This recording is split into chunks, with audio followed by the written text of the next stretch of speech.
On his way going there, when I called him, he said that he's coming back. That was around 3 p.m.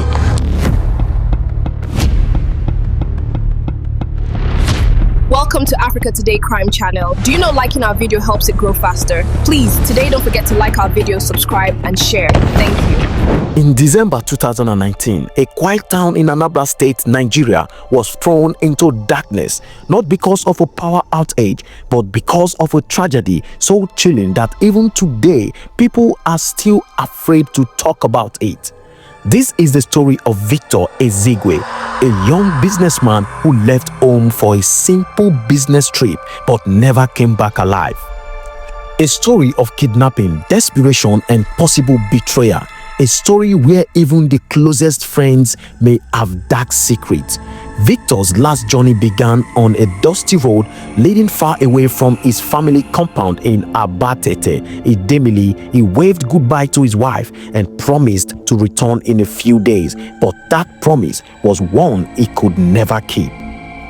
Victor was a spare parts dealer, well known at the old motor spare park. On December 11th, he planned to travel to Port Harcourt to buy goods. Joining him on this trip was his close friend, Emeka Nduba, a man Victor trusted completely.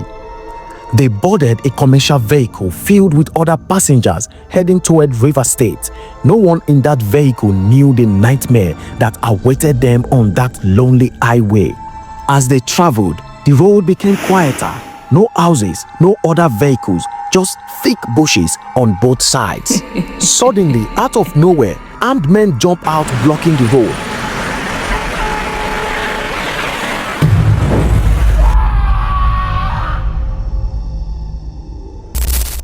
Their faces were hidden with masks. Their voices were cold and threatening.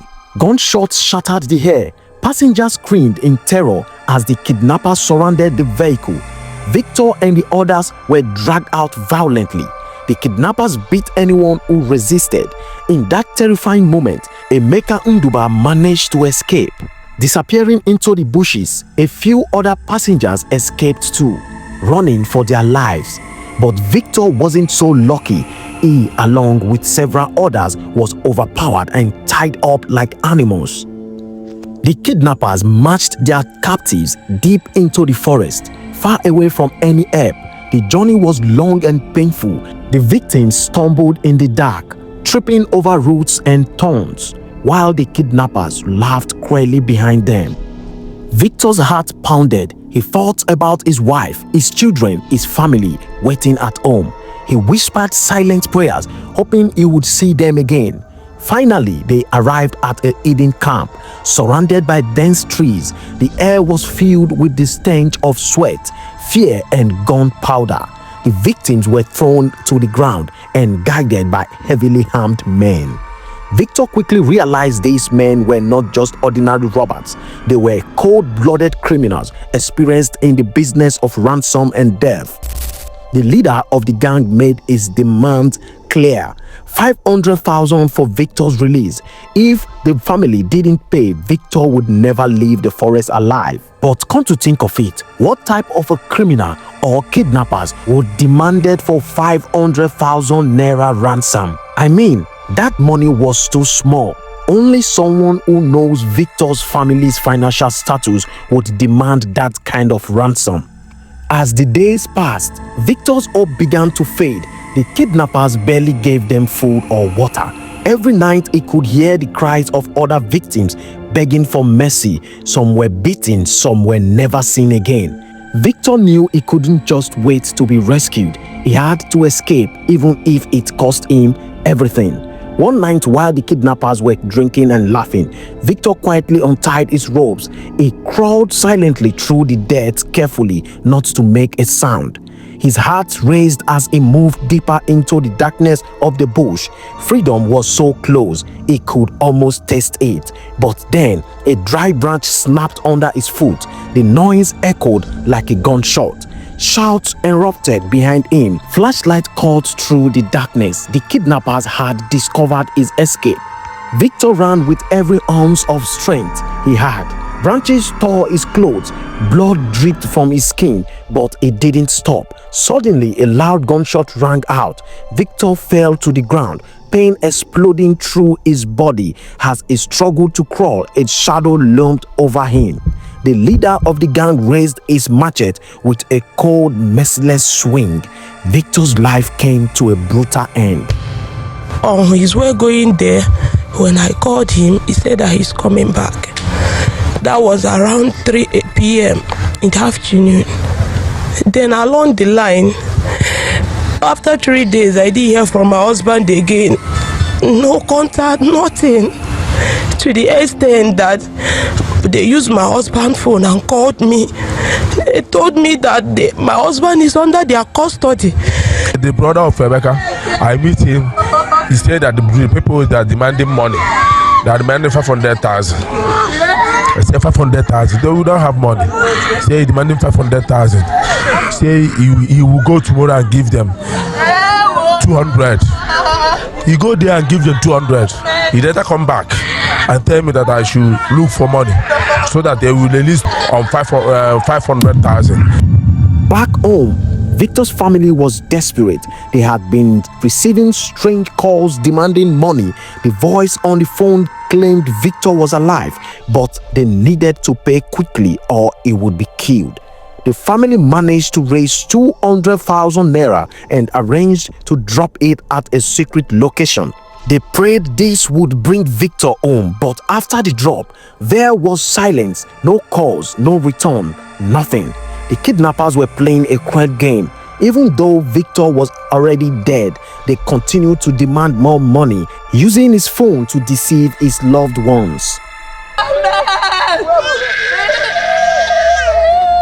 As this tragedy unfolded, all eyes turned to Emeka Nduba, Victor's close friend and traveled partner. Emeka had escaped during the attack. Some people believed he was just lucky, others whispered darker theories. Had Emeka known about the ambush beforehand?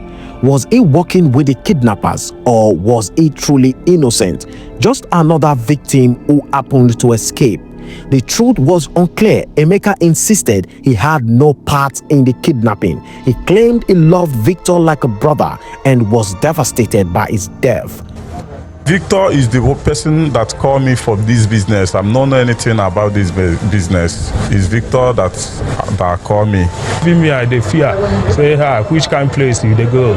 I reach. They say make I one primary school.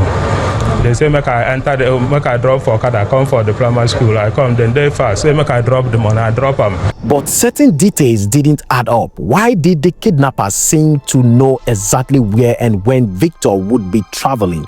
Why did Emeka escape unarmed? Why Victor was taken?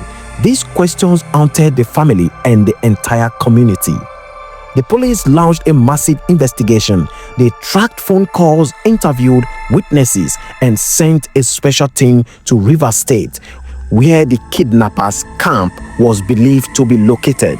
After weeks of searching, they finally discovered disturbing evidence. Victor had indeed been killed while trying to escape. The kidnappers had buried his body deep in the forest to hide their crime. The police arrested several suspects connected to the gang, but many of the killers vanished into the wilderness, free to strike again.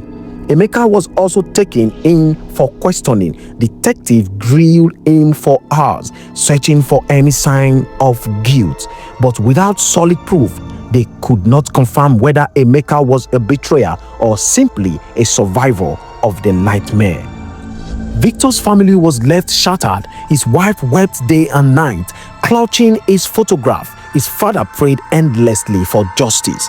Even though they now knew Victor was dead, his body remained missing for weeks. The family begged the authorities to recover his remains so they could give him a proper burial and finally find closure. In Abatete, fear spread like wildfire. People were terrified to travel, worried they might be the next victims. Victor's tragic story became a warning to everyone. No one was safe, not even in their own homeland. Was he betrayed by someone he trusted, or simply caught in the wrong place at the wrong time? And what about Emeka Nduba? Was he a victim? like Victor, or did he hold secrets too dark to reveal? Only the dead know the full story, but one thing is certain. On that cold December night, evil walked among men, and a young life was cut short by greed and cruelty.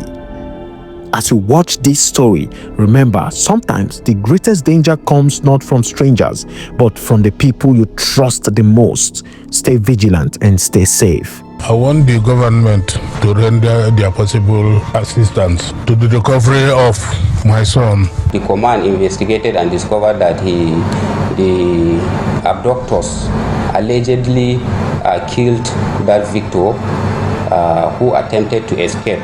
So because of the information received about what happened to Victor, the command raised another team who liaised with the monitoring unit in Rivers State in order to recover the corpse.